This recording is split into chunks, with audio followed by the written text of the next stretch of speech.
Well, here it is, 7th of August. We're going to walk up here and hope this fields up here aren't too wet. We had a ½ inch of rain.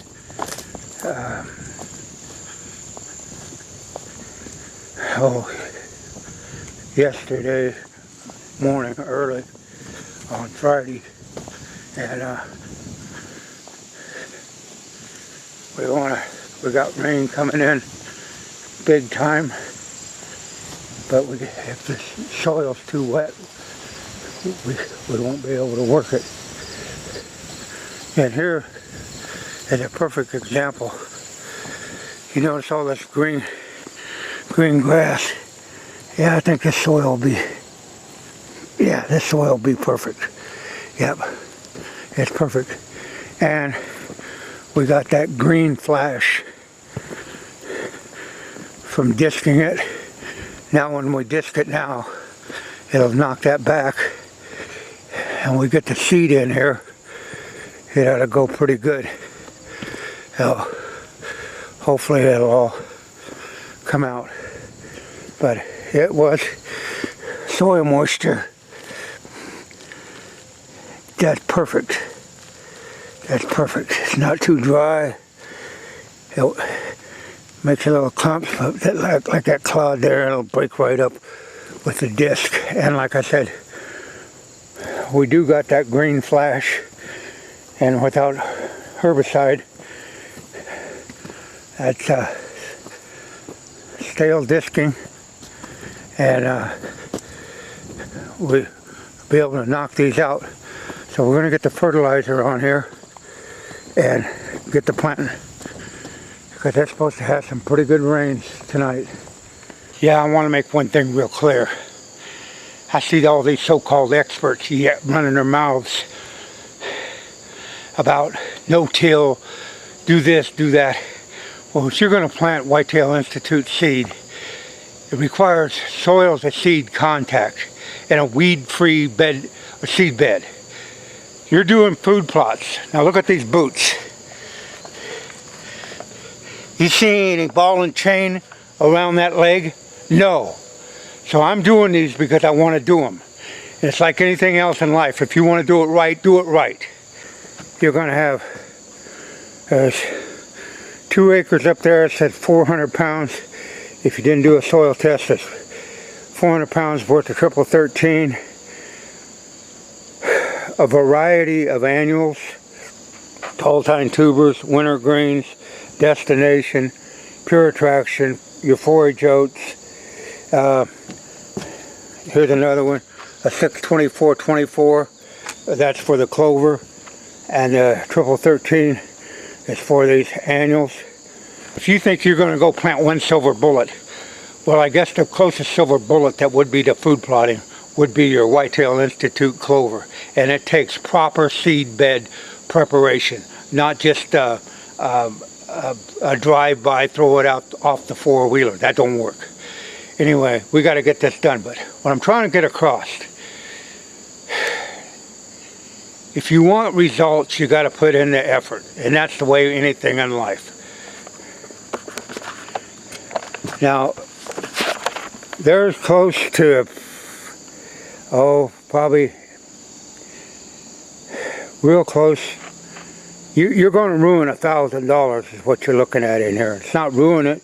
It's going to be put into the wildlife ecosystem, and so that's just the way it is. And you know, the variety is, one goes south on you, the other one will pick up the slack. So as I look up here at the sky, I better quit bullshitting and get this ass of mine into action. Get the fertilizer dumped on.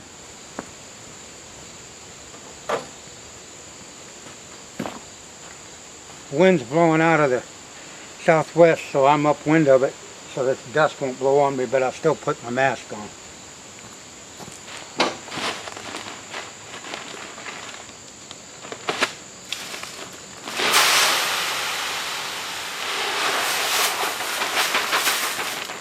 This rainbow brand is supposed to not clod up on you like some of the other triple 13, so it's finer. some of the other triple 13 that I've used in the past was caught up on you, and just as I said that, I dumped that out and there were some clods in it. Oh well.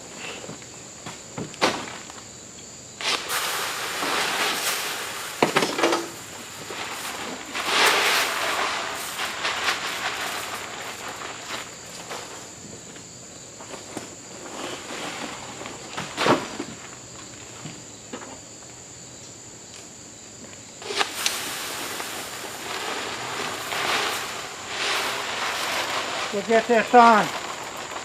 We got 2 acres up there approximately. So without a soil test, which we tested last year or so, we amended it.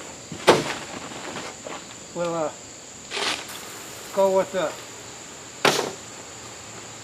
400 pounds per acre.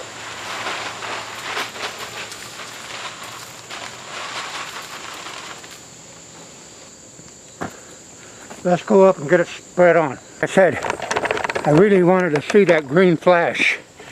And there it is. And now, without herbicide, I'll knock that out, set it back, and get the seed on there. And hopefully, the seed will germinate faster.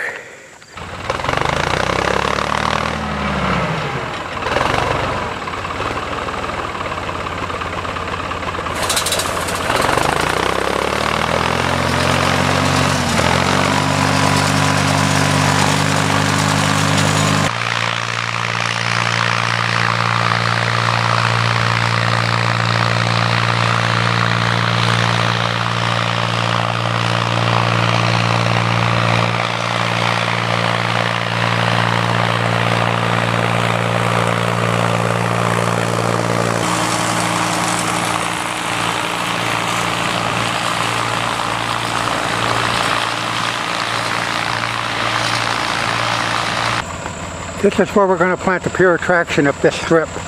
So we'll get a fertilizer on.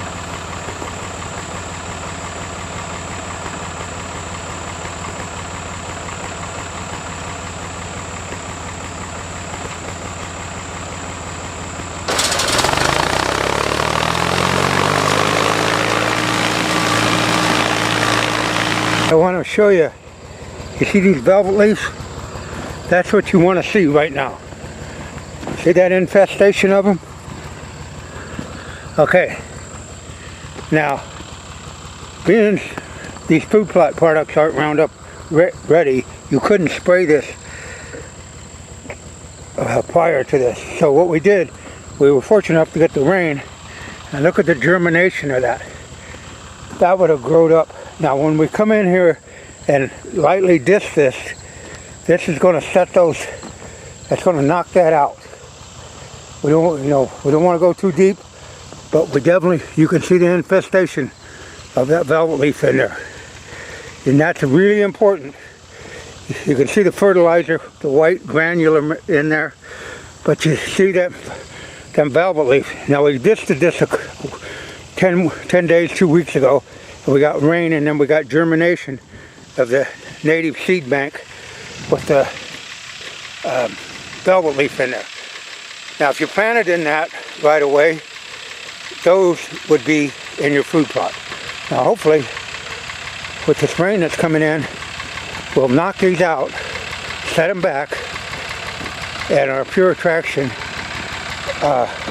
in this area, and we got some beets and greens over in here that we're going to plant. So there's a variety, but they'll get a head start on that native seed bank. Disking it twice is essential. So let's get the disc. We don't want to disc too deep, we just want to disc enough to loosen the top up and take those weeds out.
liable to get real critical. Whether you use Roundup to burn it down or whatever, you're going to have that native germination of weeds. Now there's one, but I still got another step to come over. But you've got to get ahead of them. And there's some more. And we'll disc this up, and the reason I'm disking this up, it's a little damp. But here's what you'd have had. You'd have had velvet leaf. Right there. There's the culprit. That's what you're trying to take out. Because if you don't do that, you'll come up here on your food plot and you'll have, oh man, after you put that fertilizer on there, you'll have a green flash.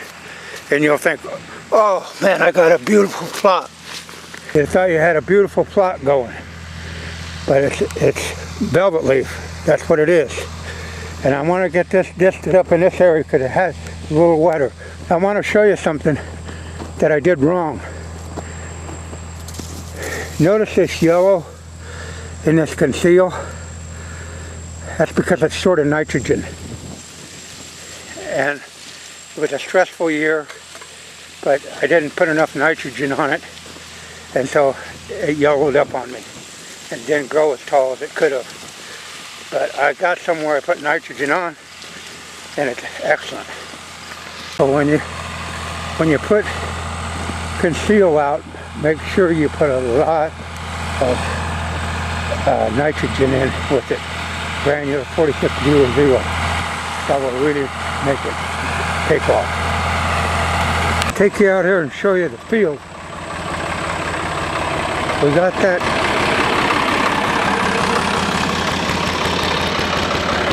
velvet leaf knocked out. And this is one of the first years that I've planted that I've actually had adequate moisture in the soil. That's perfect. It's not dust. The last 2 or 3 years I've been planting in dust. But this surface right here is too rough to plant your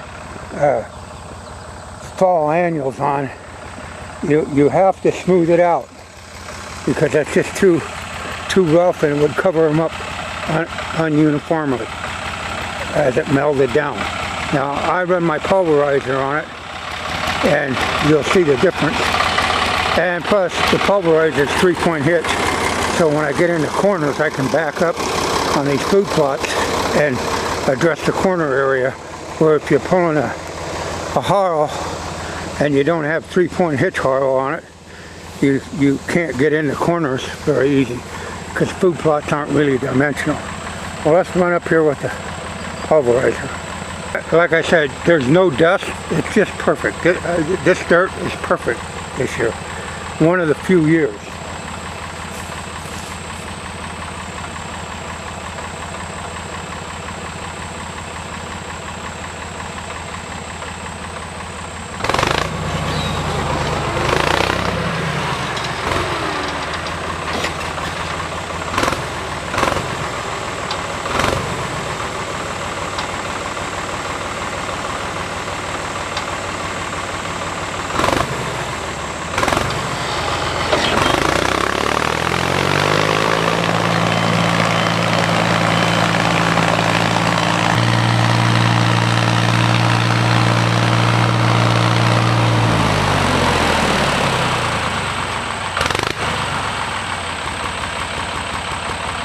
Take you out here and show you what your field should look like.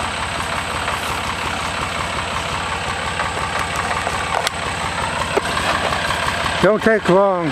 All you got to do is run over it one time. Now you can see, and I've showed this before, but this is for new subscribers or whatever. You see how this is uniform? The surface. My foot only goes down into it. It leaves a footprint. That's good. Now here's where the disc is surface. Well, I disted the surface, and you can see the difference in how level it is and how more uniform the clods are. That's really important on this small seed because it doesn't have enough energy to come up through real heavy soil. Now this will be planted no more. We'll plant this maybe a 1/2 inch deep, if that. And because, like I said, it doesn't have enough energy to come up. The bigger the seed, like the corn, soybeans, you can plant them 2-3 inches deep. But on these borascas, seed the soil contact, especially with clover. But you can definitely see the difference right here. Nice uniform seed bed, soft, and compared to what's over here with the distant bed. Now you could run the harrow on it, but like I said, the reason I run that pulverizer is so when I get into corners and these circles and stuff like that, I can do it more accurate.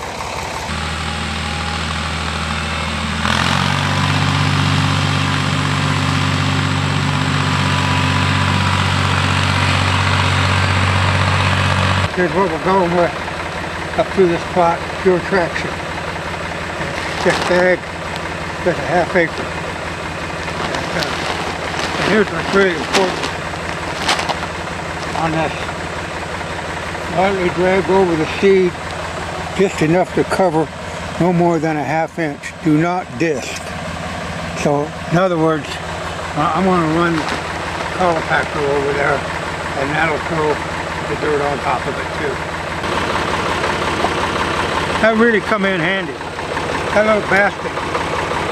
Those spreaders are good spreaders, but the way they have opened them up ain't with the shit. So if they're watching that, maybe they'll learn from this. Gotta have something more rigid. Those little pieces of plastic they had sticking up there, they didn't do nothing. They worked for about 1 or 2 times and then they collapse.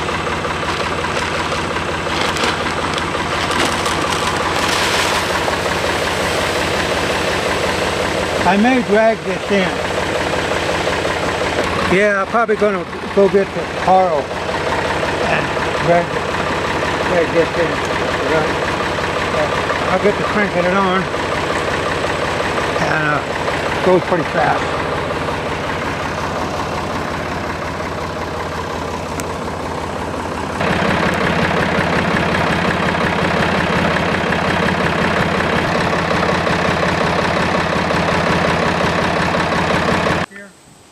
Now, where were all the deer last year? On the pure attraction. They were. Yep. Well, then that's probably why you want to plant it, right? Yep. Plus, you got to rotate it out of that. You can't keep going with borascas every year in the same area. And now this has got a borasca mix in it, but it's also heavy with the oats. So. But that was the #1 draw attraction last year, and all you have to do is go back and look at the old video.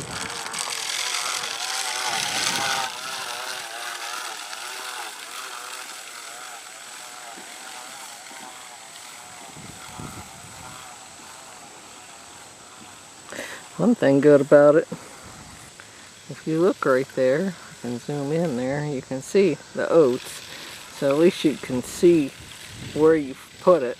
A lot of times when you do borascas or turnips, it's a little bitty seed, and it's hard to see where you've been. So it says here, pure attraction is a combination of whitetail oats and wintergreen borascas.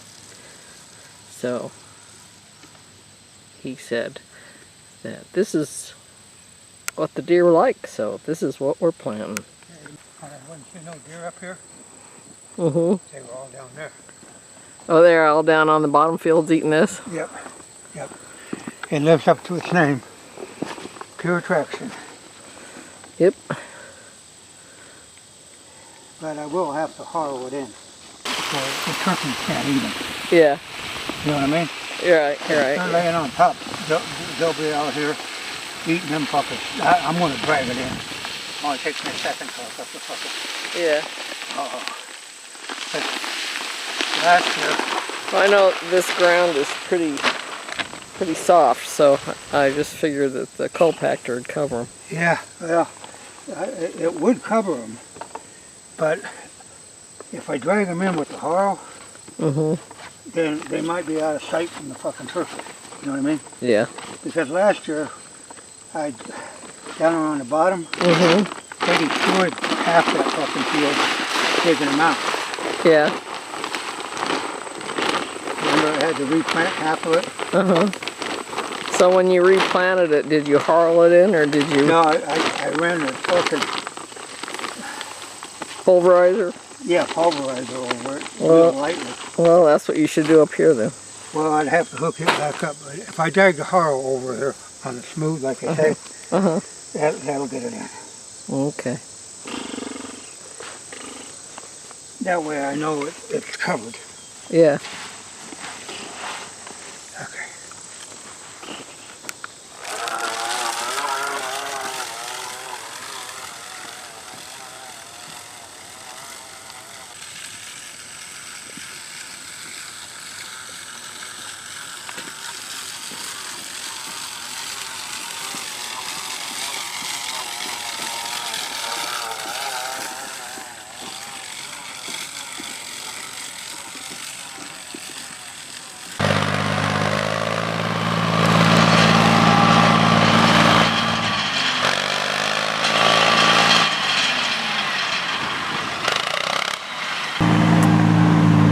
So you run the compactor over it, but the compactor didn't cover it up. And if you don't cover up the seed, the oats, the turkeys will come in here and eat them all, or eat 90% of them anyway. So he's gonna go up and get the harl so he can harl them in. So hopefully that'll cover them up so that the turkey won't see them, because if they see them, they'll eat them. Well, yeah, I want to tell you that this dirt it worked up really good. It's like flower bed dirt out here. I mean, there's some clods out there, of course, because there's some moisture out here, but other than that, when you walk on it, it feels like you're walking on carpet. It even leaves footprints, just like the carpet would once you vacuum it.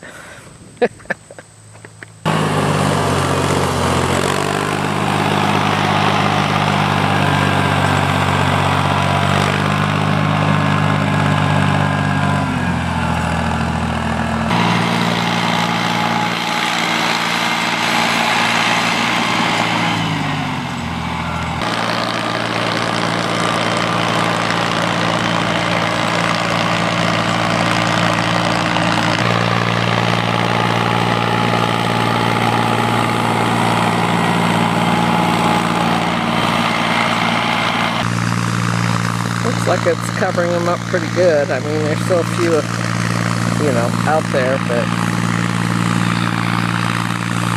the greater majority of them are covered up. Right here is where he hasn't been. Over here is where he's been. You can tell the difference.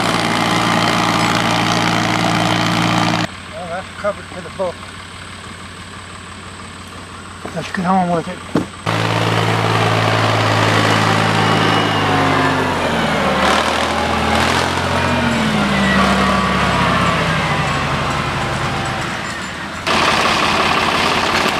Forage oat.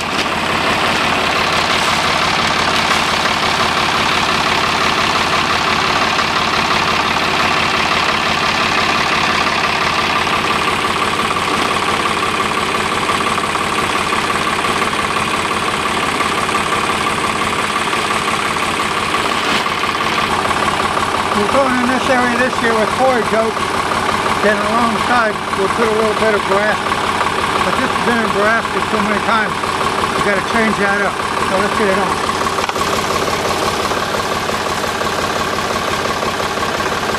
Looks like the acorns are doing well.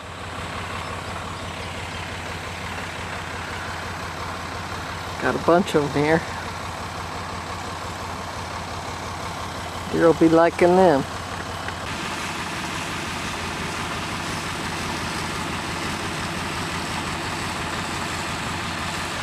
Okay, this is Destination. We tried some last year. Now you got to shake this up in the bag so it all gets mixed up. And it's got quite a variety in, but you also lightly disc it in. So I'm going to go right along the bean field. This does a 1/4 acre, which is 9 pounds. I believe. Yeah, 9 pounds. So we're going to go right along the bean field there with this. You can read them when it's got in it later. Yeah.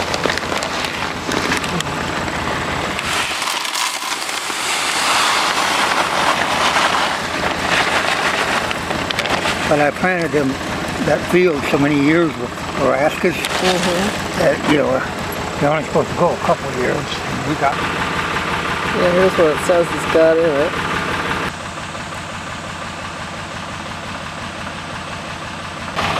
We got quite a variety, you know. Yep, that's the good thing about a variety. If something doesn't work well, something else will. Something wrong. Yeah. And if not, you should have thought it would have. Time to just put this in forage because it's been year after year. Yeah.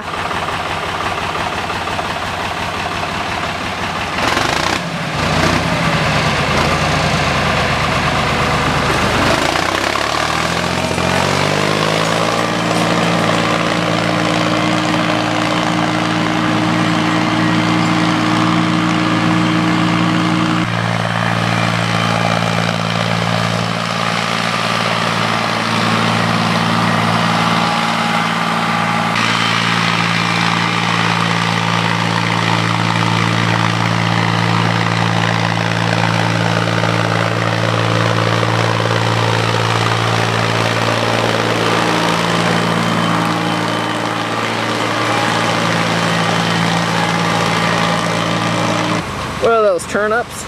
Yeah. Wintergreen. Just a little bit. It's only like, that's just a half acre, so that's really small. Yeah, yeah. Super small. Yeah, those are turnips. That's, well, they coat them. Yep. Yeah. But those are just like what I planted in my garden. Water mound on them. Yeah. And we'll just go along there a little bit. And we don't have to do anything, just put them on there. So you got it done? Let's keep it just up there on the hollow up there. Okay. Missed a couple spots. Oh, okay. Other than that,